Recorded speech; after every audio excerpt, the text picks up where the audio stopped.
like, bro, y'all really thought y'all was gonna get away from this, bro. Nah, bro, it ain't happening. Listen, any Alabama fan watching this, I would say don't take it seriously and don't take it to heart, but I want you to, because I want you to know what people really think of you Alabama fans, and it's not too kindly, you know what I'm saying? No, seriously, let's start it off, right? You guys that claim to be Alabama fans, you know what I'm saying, are the most football ignorant people I've ever met, ever seen, ever heard in my life, bro. Listen, you couldn't even, 95% of Alabama fans couldn't tell me what a first down was in college football, right? You couldn't tell me what a first down was. 70% of the fans couldn't name 3 players on your team, or three people, you know, coaches involved. The 3, you would probably say, oh, Nick Saban, Bryce Young, and you couldn't name the 3rd player. You couldn't tell me who your running back is going to be this year. You couldn't tell me the wide receiver you just claimed from the transfer portal. You couldn't tell me, you couldn't name anyone on defense if you tried.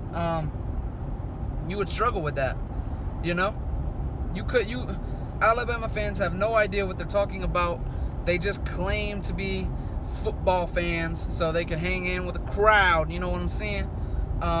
So they can make their mommies and daddies proud by saying they, Roll Tide, woo! That's what they all sound like. Y'all hear Flaming Sports Media over there talking down on us Bama boys. Oh, they talking down on us Bama boys. Let me tell you, how about stop claiming to be football fans and then know nothing about your own team?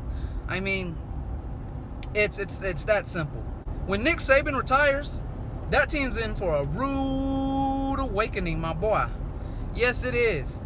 Alabama don't know what they're in for, son, when Nick Saban retires. I mean, let's be real. What was it? 6 national titles in the last 12 years? And the math could be off just a little bit, but it's around there.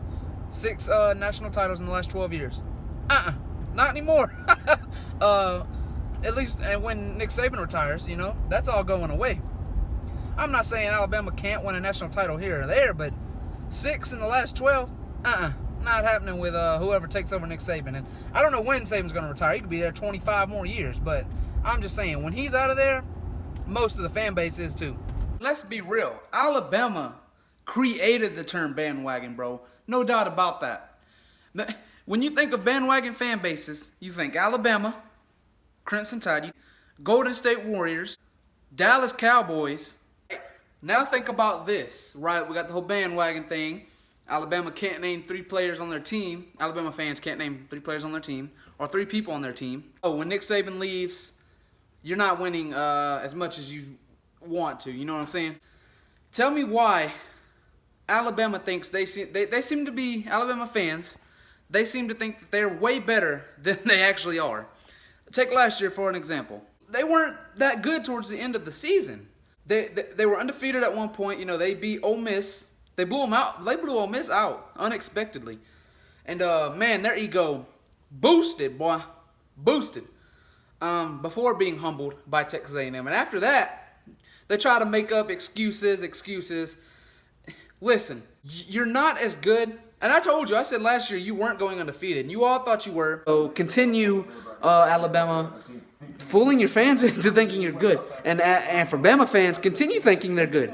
Because when they lose, you'll realize what a terrible team is. You'll realize how terrible Alabama actually is.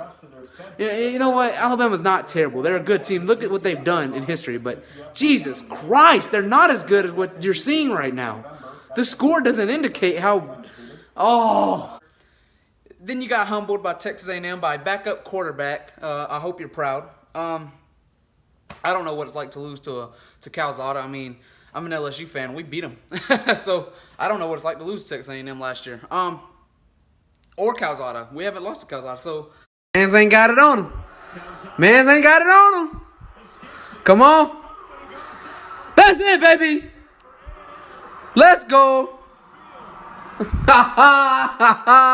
O, baby, let's go. What is this? Yes. Oh, yeah. Continue, thinking you're good. I made a video about that. Continue thinking that you're better than you are. Your fans seem to believe it. So But yeah, they weren't that good towards the end of the season. They struggled. They almost lost to LSU. Barely survived against Arkansas. Lost to Texas A&M. Barely survived against Auburn, a terrible Auburn team. Now the SEC title game, they came in and they whooped Georgia. I can't lie. But then in the national title, what happened? You were exposed.